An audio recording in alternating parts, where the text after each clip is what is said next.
tout le monde. Aujourd'hui, on va continuer la rénovation de cette assise en cuir extrêmement abîmée qui provient d'une BMW E30. Dans la vidéo précédente, la première partie, j'explique toute ma démarche, comment je voulais essayer de faire. Je rappelle que je suis amateur, que j'ai pas d'expérience dans ce domaine, enfin très peu d'expérience, et donc j'essaye de faire ça avec du bon sens et avec des méthodes qui me paraissent cohérentes. Donc je vous invite à la regarder, je vous donne beaucoup de détails et de conseils sur ce que j'ai déjà pu apprendre sur la rénovation du cuir, des choses à ne pas faire, des choses au contraire très importantes.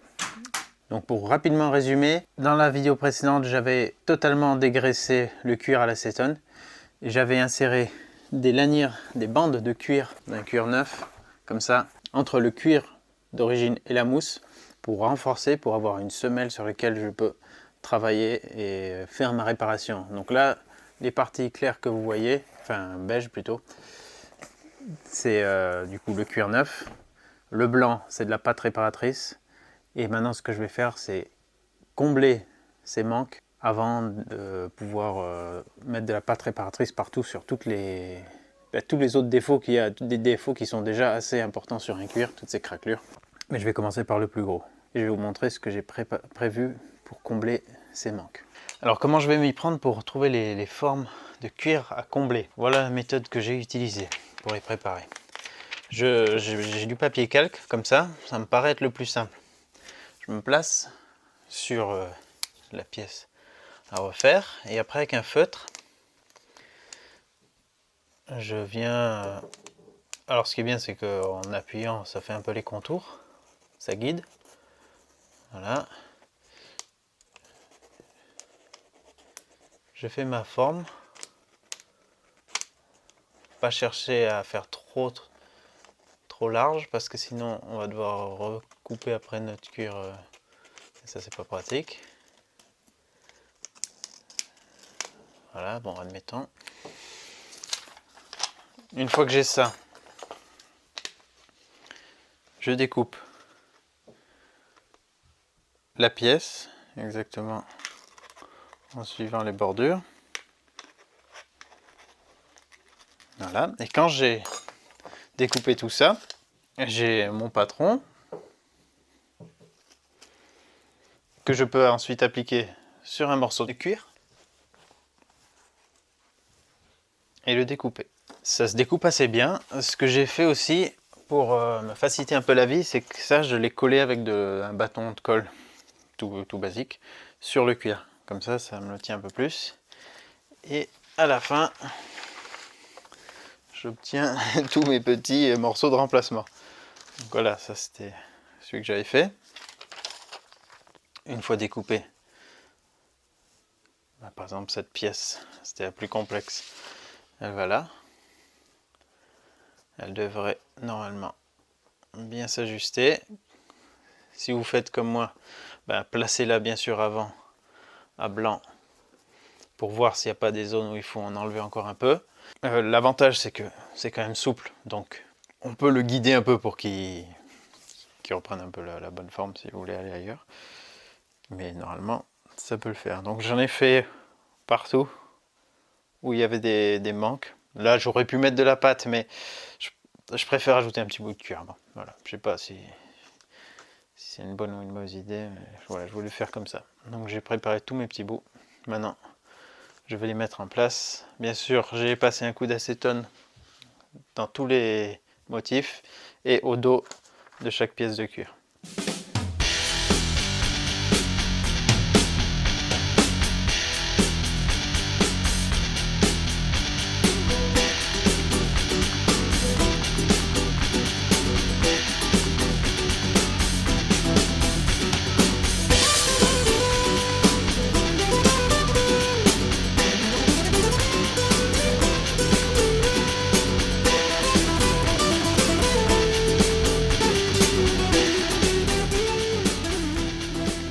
Voici quelques jours plus tard et j'ai pas eu le temps de continuer, mais ça a l'air de tenir, heureusement. Voilà, alors avant d'aller plus loin, j'avais eu un petit élan, enfin j'ai fait un petit test de ponçage ici pour poncer le cuir, parce qu'il est vraiment encore quand même très cartonné, malgré le dégraissage. Enfin, c'est normal, il n'a pas été nourri. Donc, il faudra que je le ponce à un moment donné. Donc, j'hésitais soit à poncer puis appliquer la pâte réparatrice. Mais je crois que je vais d'abord appliquer la pâte puis poncer. Et si j'ai des endroits qui se rouvrent un petit peu, qui se refissurent ou qu'il y a des manques, bah, je referai. Je pense que c'est mieux. Et pour faire ça, je vais maintenant la remonter sur la mousse. Comme ça, après, parce que ça serait dommage, bon, j'envisage le pire, hein. Ça serait dommage que je fasse une rénovation qui tienne la route et qu'au moment où je dois la mettre sur le cuir, puisqu'on doit plier le siège comme ça pour insérer ces agrafes là, dans la mousse, là, dans le métal là au fond, dans les tiges qui traversent, et ben, ça serait dommage que ça me rouvre des choses, redécolle des trucs. Alors que s'il est déjà dans sa position d'utilisation normale, bah, je vais moins le mettre en contrainte. Et voilà. J'espère comme ça peut-être mettre un peu les chances de mon côté. Donc bah, c'est parti. Alors bah, là c'est pas très compliqué pour l'enfiler. Je l'enfile déjà ici.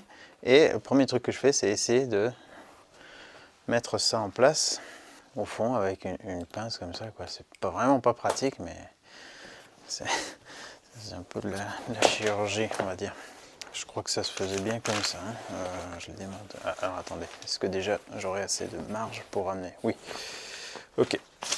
Voilà, bon, bah alors je commence directement par ça. Parce que là, on doit vraiment le plier. J'aime pas du tout ça. Et en plus, ça va me tirer, mettre en tension vers le bas. Ouais, j'aime pas faire ça.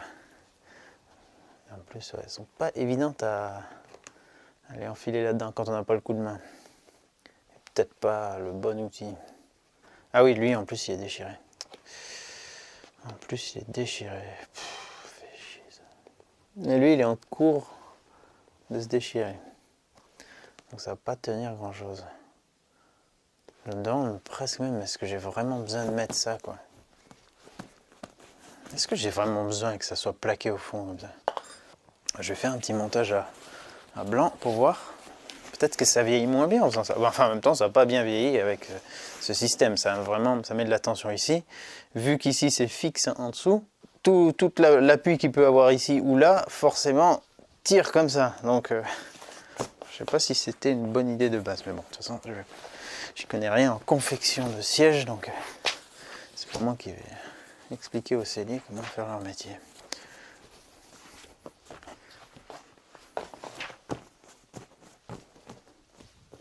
Voilà, en gros, si on fait ça, on a... Ouais. Franchement, comme ça se verrait pas. C'est juste que là, ça lui donne vraiment sa forme.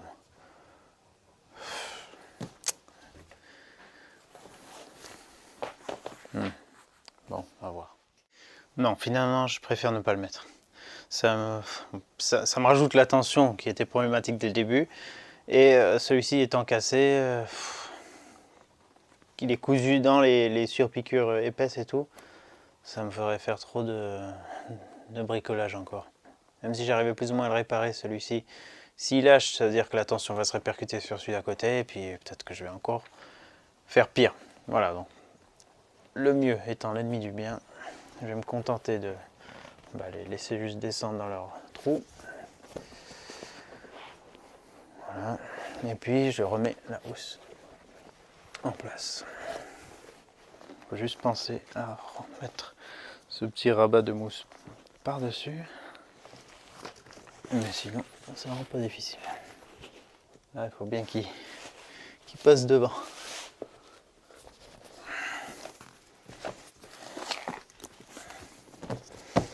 Bon, je pense pas que ce soit vraiment problématique. C'est juste que c'est un peu plus flasque. Au point où on en est, je préfère quand même tenter comme ça. Voilà. Et donc à partir de là, je vais pouvoir travailler l'assise avec déjà une certaine structure en dessous. Et quand je vais la remettre en place, ça ira mieux. Après, il ne faut pas oublier qu'une fois que le siège sera de nouveau sur l'armature, il y aura plus de tension sur les bords. Là, c'est libéré, mais quand ça sera bien tendu en bas, ce sera un peu plus propre. Là, ça pourra un peu se lever quand même. Bon, c'est vraiment à ça qui sert. Dans le pire des cas, je sais d'où viendra le problème et ça pourra toujours se refaire, même si c'est du boulot à redémonter. ça pourra se rattacher. Allez, je vais continuer d'appliquer la pâte réparatrice maintenant, mais partout. Ici, c'est déchiré. Donc là, j'ai quand même fait un petit truc. Je ne sais pas si vous arrivez à voir, c'est vert dessous. Ça, c'est parce que j'ai utilisé un bout de cuir qui était fourni avec le kit de réparation de Sofolk. Donc, pourquoi j'ai utilisé celui-là et pas l'autre? Parce qu'il est plus fin. Voilà, il est presque moitié plus fin, donc beaucoup plus souple. Et cette finesse va faire que, une fois qu'il sera en dessous, avec le temps, l'usure, là c'est quand même un bord d'assise, j'ai peur que si je mets une pièce plus épaisse, que ça commence à dessiner doucement le bord de la pièce. Donc voilà, je ne veux pas que ça se voit, et avec un cuir plus fin et plus souple, ça se verra pas. Je l'ai coupé en ovale aussi pour voilà, que ça fasse une forme sans angle. Et je l'ai glissé là-dedans. Il ne faut pas hésiter à rouvrir un peu plus la déchirure si besoin pour glisser la pièce en dessous. Après vous assurer que ce soit bien plaqué. Et la couleur ne joue pas du tout parce que déjà on ne le verra pas. Et même si ça par exemple ça devait être en surface, avec le recolorant pigmentaire on pourra redonner la teinte. Bon, c'est mieux quand c'est un peu plus proche parce que c'est plus facile à rattraper en moins de couches de recolorant. Donc pensez-y, si vous avez aussi des fissures à renforcer par-dessous, là je l'ai fait de manière uniforme, donc ça joue pas. Mais si c'est juste un endroit, vaut mieux prendre du fin. Prévoyez de prendre un plus fin plutôt qu'un plus épais.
Alors à ce stade, j'ai quasiment terminé la réparation.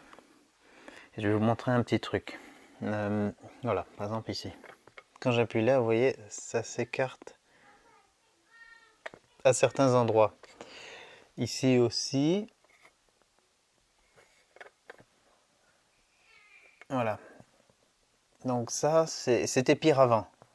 Et ce que j'ai fait, c'est que j'ai pris mon répacuir, j'ai appuyé. Et j'ai essayé de combler comme ça. Essayer que ça aille un peu au fond de la fissure. C'est pas évident. C'est toujours dur de faire rentrer une pâte dans un espace très fin. Voilà, mais en gros j'essaie de faire ça pour que quand ça se referme, ça me fasse un peu comme le surplus qui ressort.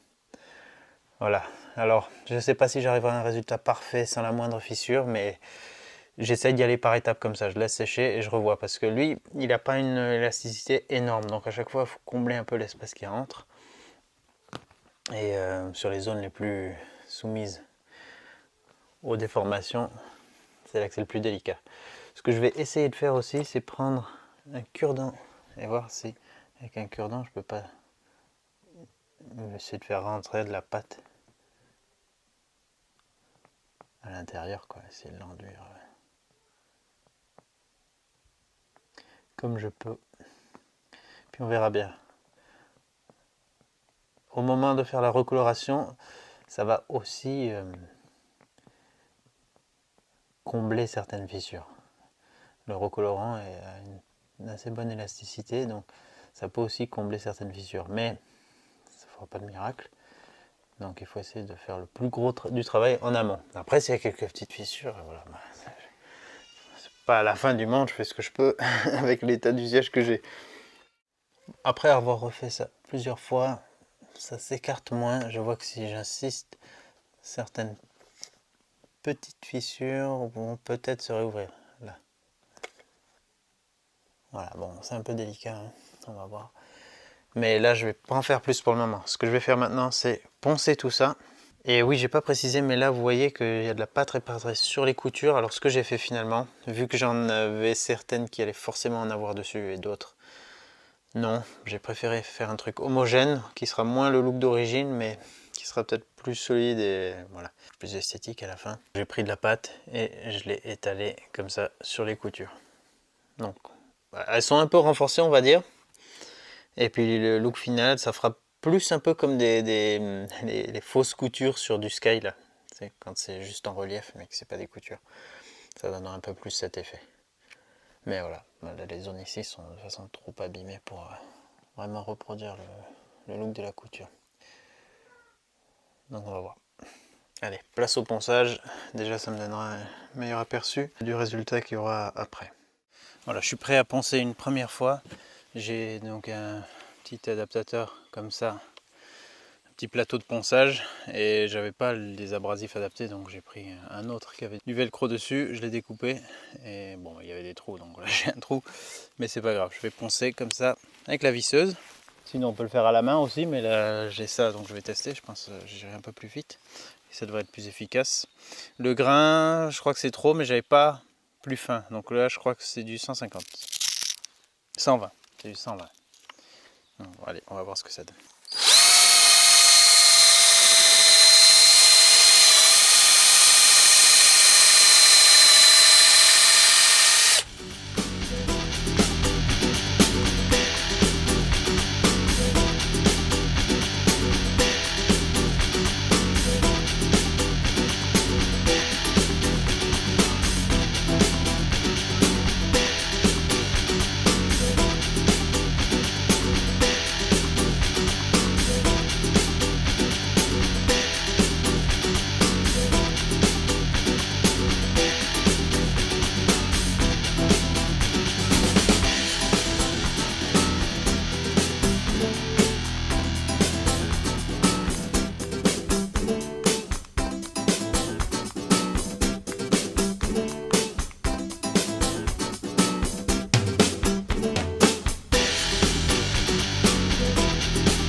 Voilà, bah alors après avoir tout poncé, ça ressemble à ça. Je vous avoue que j'ai refait un passage de pâte réparatrice à certains endroits parce qu'il y avait un peu des manques par endroit. Je sais qu'il y en aura encore, mais c'est difficile à voir quand on a toutes ces nuances. Le problème, c'est que les défauts, on les voit vraiment bien une fois qu'on a fait la recoloration. Bon, dans tous les cas, ça ne sera pas parfait. Je sens que j'ai des reliefs. Là, par exemple, avec mes morceaux de cuir en plus. Donc voilà, c'est pas évident. J'ai essayé de les poncer un peu plus, mais ils sont plus résistants que l'ancien cuir. Donc ouais, c'est délicat. Et malheureusement, des zones aussi où, quand j'appuie, voilà, les fissures, elles reviennent. Donc ça tient, hein, mais les fissures reviennent et j'arrive pas à les combler. Bon, j'ai réduit la plupart des écarts, mais c'est pas comme j'aurais voulu. Voilà, j'aurais voulu pouvoir supprimer toutes les petites fissures. Mais malheureusement, j'y arrive pas. Donc je vais passer au stade d'après, à savoir pas tout de suite la recoloration, parce que vu que ce cuir, celui d'origine, comme il est très sec, j'aimerais bien lui redonner un peu plus de souplesse. Pour ça, je vais l'huiler maintenant. Alors ça, c'est aussi une phase qui est un peu délicate, parce que quand on huile le cuir, après il faudra à nouveau bien dégraisser pour pouvoir recolorer. Mais je veux le faire parce que sinon c'est un peu risqué, je trouve. Je serais frustré si ça se remettait à se craqueler beaucoup parce que le cuir en dessous est tout simplement trop vieux et trop sec. Donc voilà, j'essaie un dernier truc, je vais lui mettre plusieurs couches d'huile de type pied de bœuf avec un gant de toilette pour le nourrir le plus en profondeur possible. Je vais faire autant de... Enfin là, dans les prochains jours, je vais surveiller. Ce qui va se passer, c'est que quand je mets de l'huile, les zones huilées, bien sûr, j'avais tout dégraissé après avoir poncé. J'ai tout redégraissé à l'acétone, donc là, normalement, il n'y a quasiment plus de résidus. Quand je vais huiler, ça va pomper rapidement dans les zones qui ont le plus soif, les plus sèches, les plus poreuses. C'est pour ça que c'est important de poncer aussi pour casser le côté cartonné du cuir, qui ne laissera pas passer l'huile sinon, ou très mal. Alors que là maintenant on a vraiment ouvert le grain, et même si on enlevait un petit peu de matière, on va pouvoir faire pénétrer l'huile et ensuite le recolorant va rajouter à nouveau un petit peu de matière. Donc là on voit très bien les zones qui ont très soif. Tout de suite elles deviennent sombres.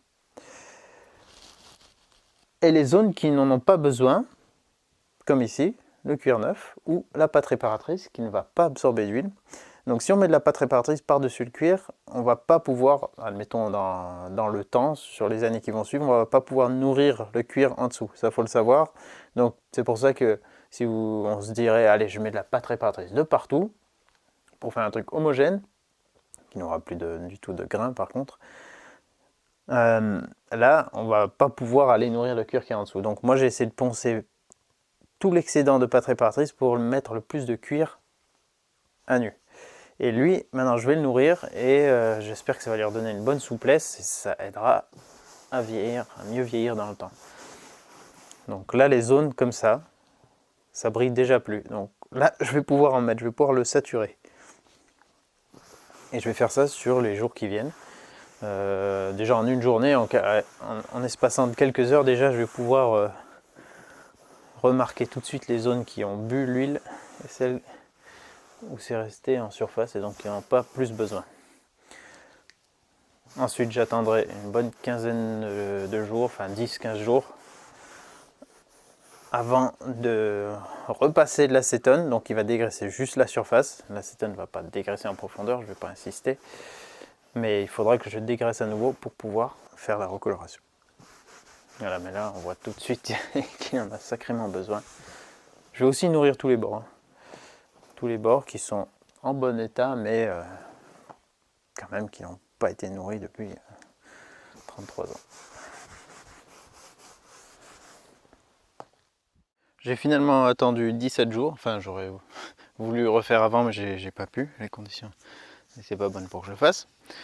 Donc l'huile a eu le temps de pénétrer dans le cuir, et on voit que ça brille nulle part. On voit des zones un peu plus sombres, là c'est où le cuir était le plus... où j'avais poncé le plus, quoi, donc il était le plus poreux. Si je passe mes doigts dessus, ça brille légèrement. Donc il reste un petit peu d'huile. J'ai pas compté exactement, mais j'ai dû faire facilement 6 ou 7 passes d'huile. Donc avec mon gant, à chaque fois je massais bien. Et là, enfin, c'est dur à se rendre compte, mais moi je vois que j'ai quelque chose de plus souple. Ouais, c'est beaucoup moins effet carton, quoi. Donc ça peut être que mieux pour la tenue de ma réparation.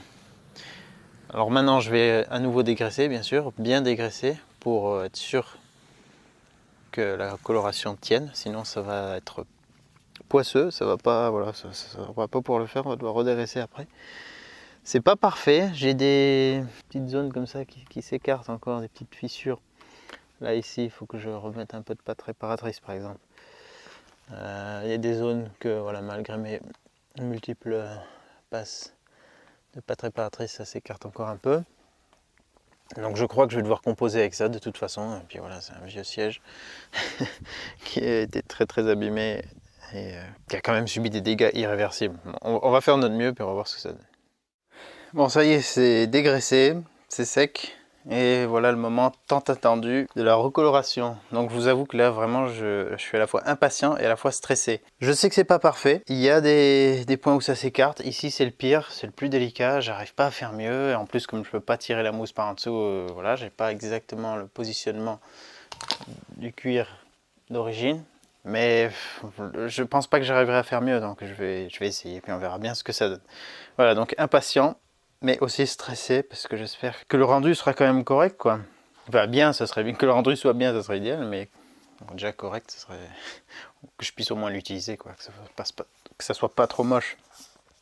Donc le recolorant pigmentaire avec la teinte constructeur, enfin ça c'est pas la dénomination constructeur, mais c'est moi je leur avais envoyé un échantillon de cuir, donc c'est exactement la bonne teinte.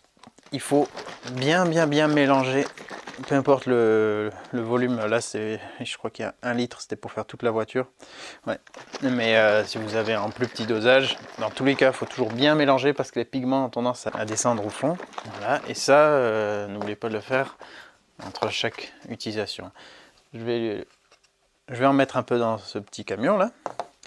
On peut faire soit au rouleau, soit au pinceau, soit à l'éponge. Le pinceau c'est bien pour bien faire les joncs là, que les brins du pinceau aillent partout. Il y a des zones où voilà, c'est vraiment beaucoup plus pratique. Par exemple si vous avez encore le dossier, peut-être avec le rouleau vous n'arrivez pas à aller si loin, même complètement rabattu, donc là au pinceau vous pouvez aller dessous et ça le fait mieux. Donc les grandes surfaces je les fais au rouleau, ça va bien, et puis après les surfaces plus délicates au pinceau. Les suspense. Oh putain, il s'est soudé le truc.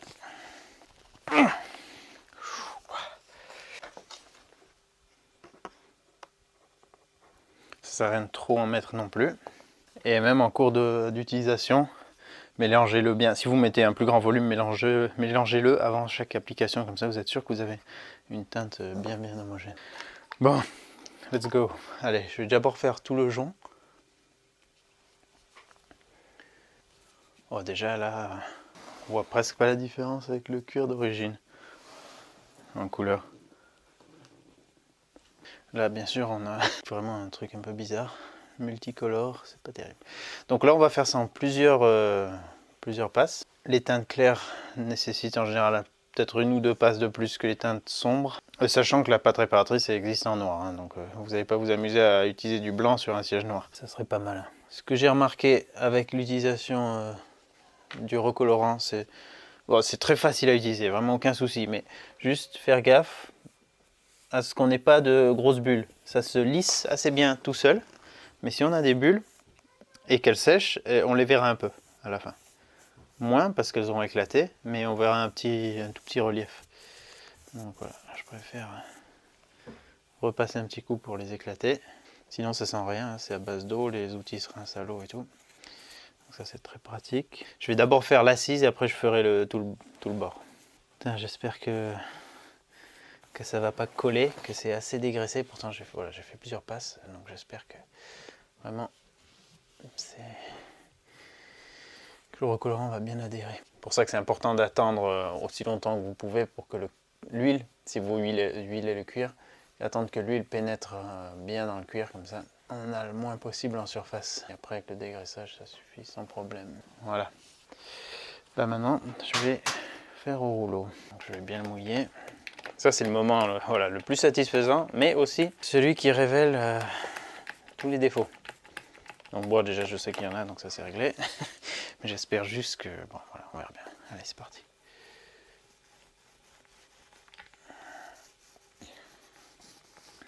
Faut pas chercher à avoir un truc parfaitement couvert au début. S'il y a un peu de transparence, c'est normal. C'est comme toute application de peinture, hein. La première passe, en général, elle peut pas totalement masquer.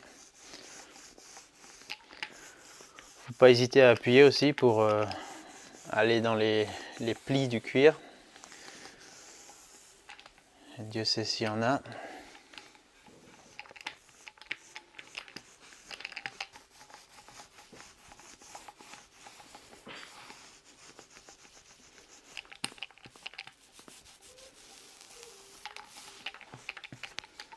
Si vous avez des zones où vous n'avez pas bien aller avec le rouleau, un coup de pinceau fera très bien l'affaire. Ça d'ailleurs je peux le faire déjà ici.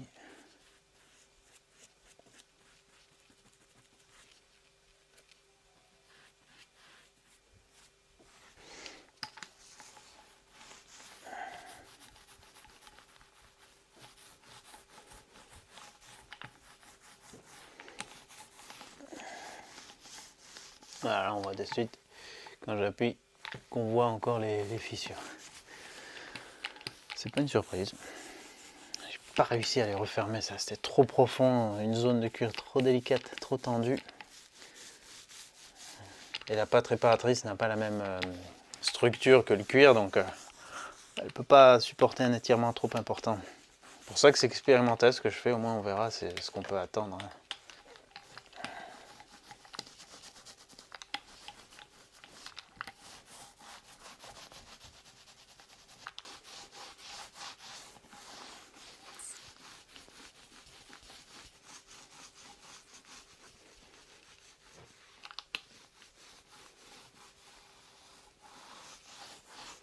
Ah ouais. Beaucoup de défauts encore. Beaucoup de défauts, compliqué, c'est compliqué.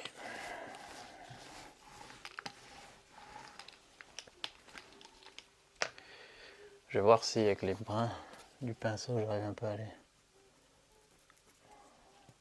Je peux garnir le fond des fissures les plus importantes. Voilà, on ne pourra pas faire de miracle.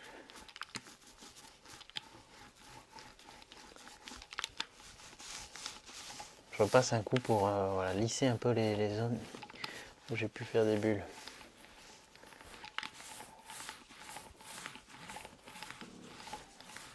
S'il y a des excès. Voilà, je vais déjà laisser sécher ça un premier coup, voir comment ça réagit. Si ça sèche correctement et que ça ne devient pas poisseux, c'est que le dégraissage était suffisant, que j'ai pas d'huile qui remontait. Ça fait cuire quand même encore très très vintage là.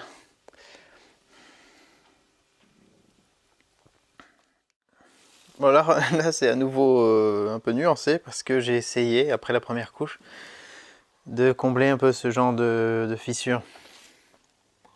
Donc j'ai plus ou moins réussi, mais bon, c'est quand même encore trop compliqué. Quand je fais ça par exemple là, j'y arrive pas. C'est compliqué. Voilà, donc après j'ai reponcé un peu l'excès de pâte et voilà ce que ça donne. Là aussi je vois tout de suite que comment le cuir avait craquelé, ça fait comme des écailles presque, des facettes en fait. Et donc chaque bord de l'écaille entre guillemets fait une petite arête et du coup on n'a pas quelque chose de bien arrondi. Je peux pas faire de miracle par rapport à ça. Donc là je vais repasser une couche là sur homogène partout, mais pour surtout rattraper ce que j'ai fait. Et puis après je vais en faire encore une ou deux. À voir. Je voulais quand même tenter. C'est possible, hein. Il y a des zones que j'ai réussi à reprendre en faisant comme ça. Donc c'est pas peine perdue, si vous voyez que vous avez encore des défauts, vous pouvez éventuellement essayer de les reprendre à ce stade. Le tout c'est après j'ai redégraissé là où j'ai reponcé. Et donc là ça enlève à nouveau un petit peu de recolorant normal. Mais c'est important de le faire pour que la couche d'après puisse tenir. Bon déjà ça va faire au moins du bien d'avoir quelque chose de couleur unie. Ça sera toujours ça de prix.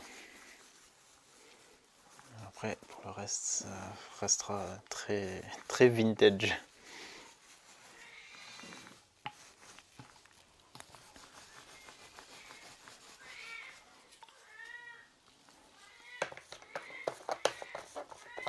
Pas facile de travailler avec un nouveau-né à la maison. Voilà, je termine ça, je laisse sécher et à chaque fois que c'est sec au toucher, je fais une deuxième couche. Ça y est, bon alors là j'ai fait 3 couches. 3 couches, ouais. C'est loin, bien loin d'être parfait. Si j'appuie ici par exemple, ça s'écarte pas mal. Ici aussi c'est assez critique là. Enfin critique. Esthétiquement, structurellement, j'ai retrouvé une solidité. Hein. Voilà. Et là c'est un peu bizarre parce que j'ai remonté le siège sur son armature. Parce que pour faire le côté, je trouve que c'est beaucoup plus simple que ça soit comme ça. Puis je voulais déjà voir un peu comment la gueule que ça avait par-dessus. C'était très simple, j'ai replacé la mousse, redescendu le cuir et puis après je l'ai repassé à travers chacune de ces attaches. Et maintenant, il faut juste que je les rabatte comme elles étaient. Donc là du coup, cette petite pince devrait être pas mal pour ça. Pas trop encombrante. Je sais pas trop ce qu'on utiliserait sinon comme outil. Quoique, ça va peut-être pas trop le faire. Ah si je me mets sur le côté. C'est juste pour que ça tienne le cuir, il n'y a pas besoin que ce soit totalement rabattu à mort. Mais pas que ça puisse s'enlever tout seul, quoi.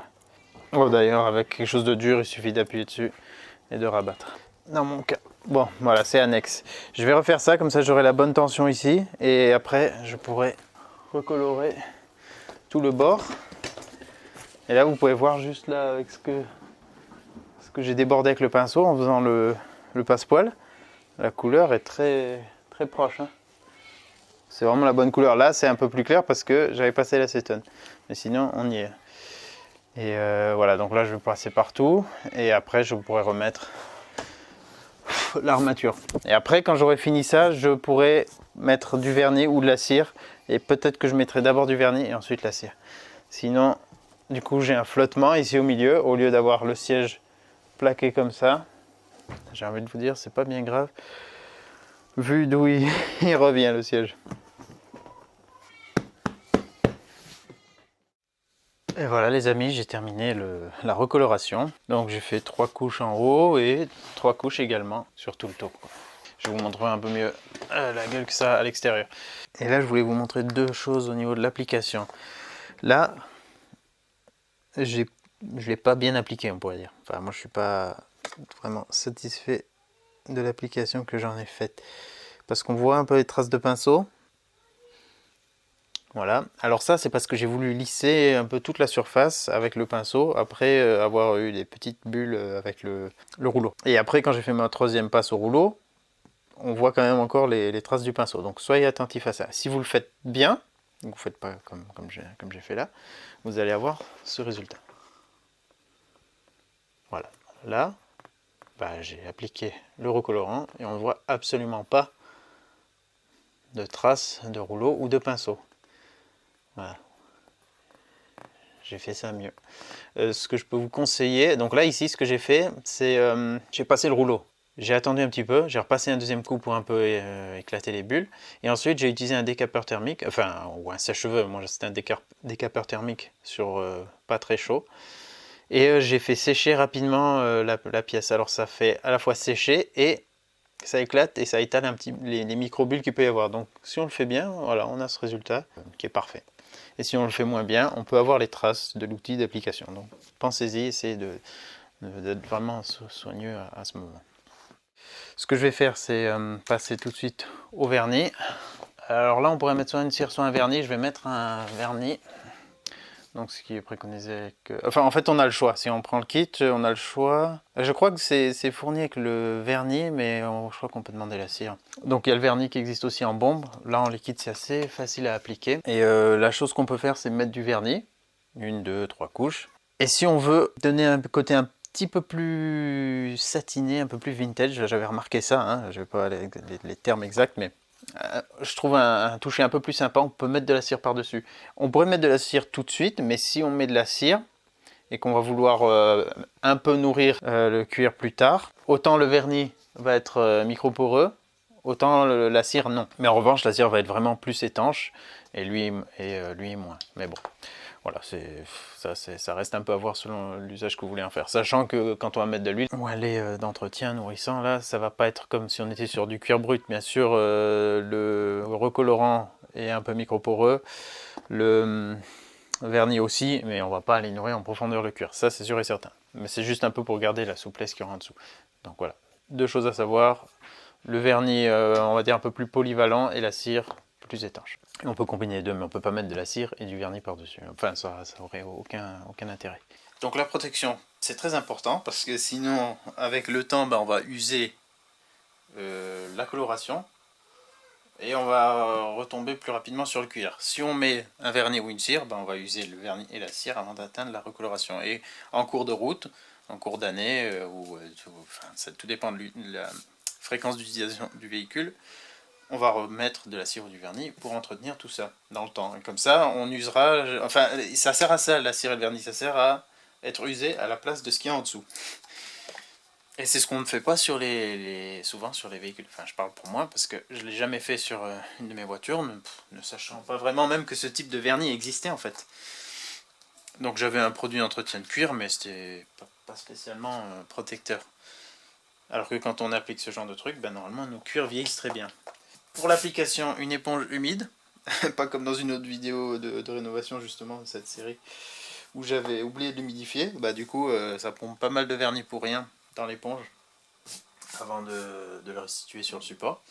Aussi, faites attention à ce que ça soit bien propre, que vous n'ayez pas de poussière ou d'insectes ou autre chose qui soit posé dessus. Parce que, bah, bien sûr, si le vernis les emprisonne en séchant, ça va faire un petit relief. Donc, je vais juste en mettre sur l'éponge. Enfin, on peut même en verser un peu dessus. Ça, c'est pas très grave, on va dire. Ça, pas de règles strictes. Et là, on peut le faire aussi à la bombe, mais bon, là, comme ça, c'est très pratique, puis ça disperse pas d'aérosol. Et après, ben, on le répartit, tout simplement. Et pareil, il y a pas de, on le fait en plusieurs couches, et il n'y a pas de sens d'application, vraiment. Il faut juste, comme pour le recolorant, faire attention à ce qu'il n'y ait pas de bulles. Donc pas trop en charger, pas trop en mettre d'un coup, parce que sinon les bulles vont sécher et faire des petits cercles quand elles éclateront. Donc et aussi dans les reliefs, là, les coutures et tout, il peut y avoir une accumulation qui en séchant fait un truc pas super clean. Je le fais un peu au ressenti par rapport aux autres applications que j'en avais fait. On peut le faire en cercle dans tous les sens, comme on veut. Sachant que, voilà, par exemple là, si je fais un cercle au niveau des coutures, ça risque de mousser un peu plus. Vous voyez, ça donne un ton plus clair là, pendant que je l'applique. Et après, en séchant, normalement, ça va redevenir un peu plus sombre. Bon, là, donc, j'ai mis un max sur l'éponge. Je vais juste le répartir un peu partout. Ça sèche vite, hein. On peut enchaîner les couches en peu de temps. Et je pense qu'on peut peut-être aussi accélérer le séchage avec sèche-cheveux ou des capeurs sur tiède.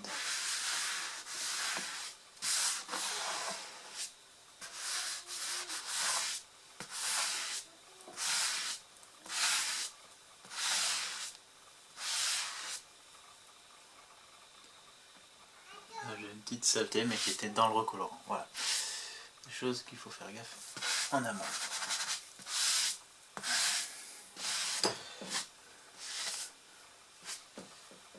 Ok, je laisse sécher, je vous montre juste la gueule que ça a après séchage.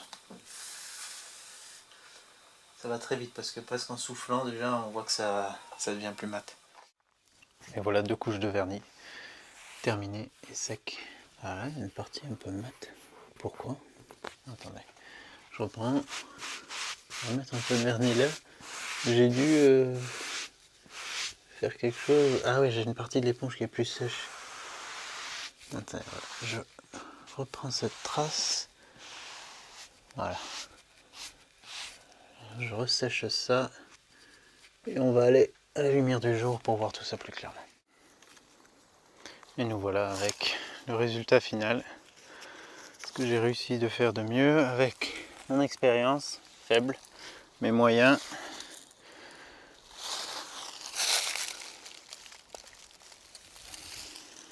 Je vous montre sous tous les angles. Strictement rien à cacher.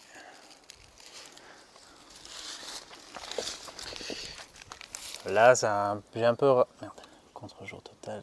J'ai un peu rattrapé cette partie qui avait la manette qui appuyait contre, qui était... qui s'est fait distendre un peu. Mais voilà. Il a les défauts qu'il avait avant. Mais au moins, il est d'une pièce et il est à nouveau utilisable.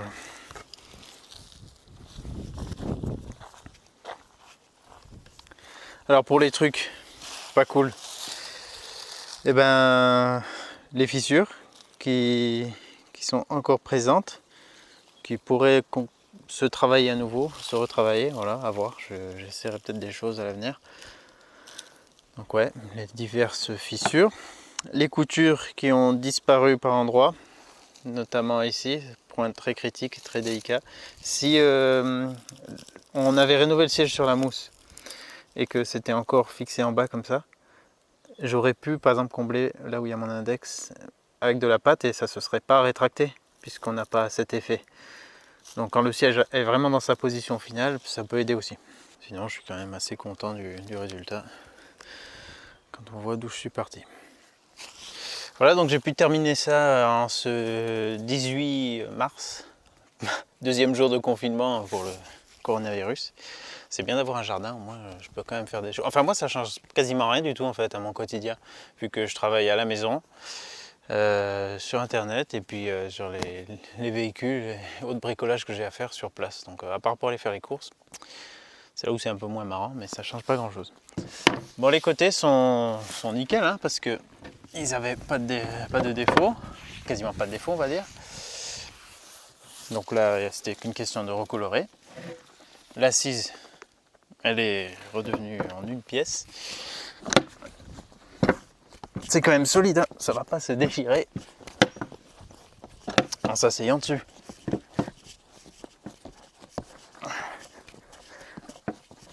Voilà, vous voyez là ça devrait tenir. Et puis au pire, je pourrais éventuellement revenir sur des choses qui pourraient se dégrader. C'est le siège passager aussi, donc il y aura moins de... Il sera moins sollicité, mais bon quand même, ça justifie pas de faire les choses à la légère. Dans tous les cas, c'était une expérimentation, donc j'espère que ça pourra soit vous inciter à vous lancer, vu que si vous avez plus d'expérience que moi dans ce domaine, vous allez forcément pouvoir faire mieux. Si ça vous paraît vraiment trop compliqué, au moins vous éviterez de vous lancer et donc dépenser de l'argent dans les produits que j'ai utilisés par exemple. Mais en revanche, si vous êtes comme moi, vous n'avez pas les moyens de payer un sellier pour refaire ça et que des sièges en cuir, par exemple pour cette E30, qui sont très difficiles à trouver, je ne vais pas dire introuvables, mais très difficiles à trouver. Et si on en trouve, ils sont souvent en mauvais état. Et si on en trouve en bon état, ils sont aussi chers que de refaire chez un sellier. Donc voilà, impossible. J'avais que cette solution d'essayer de refaire quelque chose. J'ai aussi le siège conducteur qui est dans un pire état que celui-là encore.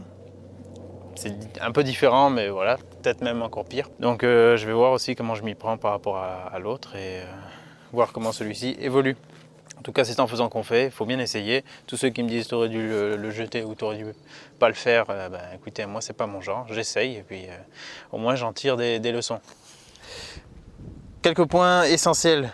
Là, on voit les endroits où j'ai rapporté du cuir, qu'on a une différence de niveau. Si vous pouvez, quand vous choisissez votre cuir pour rapiécer, essayez de trouver vraiment la même épaisseur de cuir. Moi, celui de remplacement était un petit peu plus épais. Ça me paraissait être bon, mais voilà, il y a peut-être, il était 1,4 mm, peut-être il aurait fallu 1,3 ou 1,2, sachant qu'on peut, avec la pâte, combler un peu. Si j'avais fait ça qu'à la pâte, j'aurais pu avoir peut-être un résultat plus homogène, mais il aurait fallu m'y reprendre à plusieurs fois et poncer. C'est aussi du boulot. Et après, quand on met le colorant, on peut aussi voir des différences de niveau. Et après, l'état du cuir, un peu en mode facette et tout, là on peut pas y faire grand chose. À part bien le nourrir comme j'ai fait pour essayer de lui redonner un peu de souplesse et après le réparer. Enfin tout ça c'est à ma connaissance. Il y a peut-être moyen de faire... Enfin il y a certainement moyen de faire mieux, mais pas pour moi à ce stade. Et au moment de recolorer aussi, faites attention à toutes les petites poussières. Là je vois que j'ai un petit brin de quelque chose, des fois des petits points de poussière qui se sont mis et du coup ça fait un relief. Faire gaffe aux bulles, faire gaffe aux marques laissées par le pinceau ou le rouleau. Et puis bien sûr si vous avez des surpiqûres, ça va être compliqué. Donc sachez-le. J'espère que dans tous les cas ça vous aura intéressé. Et puis au moins je peux à nouveau mettre ça côté passager. Le dossier, je ferai une vidéo rapide sur la rénovation parce qu'il est en bon état. Il y a juste une éraflure et puis voilà, 2-3 petites craquelures. Je vais le reprendre, je vais le refaire, recolorer, mais rapidement. Ce sera peut-être même une vidéo en mode timelapse pour faire un petit complément par rapport à ce siège. Et là, j'ai juste pas fait cette partie qui sera invisible parce qu'elle sera en dessous comme ça. Mais ça permet de comparer un peu la nuance de l'ancien, enfin du cuir même nettoyé à l'acétone avec le neuf, le recoloré. Et donc si j'avais pas mis d'acétone, la nuance serait Vraiment quasi identique, hein. Enfin identique en tant que neuf si elle était propre.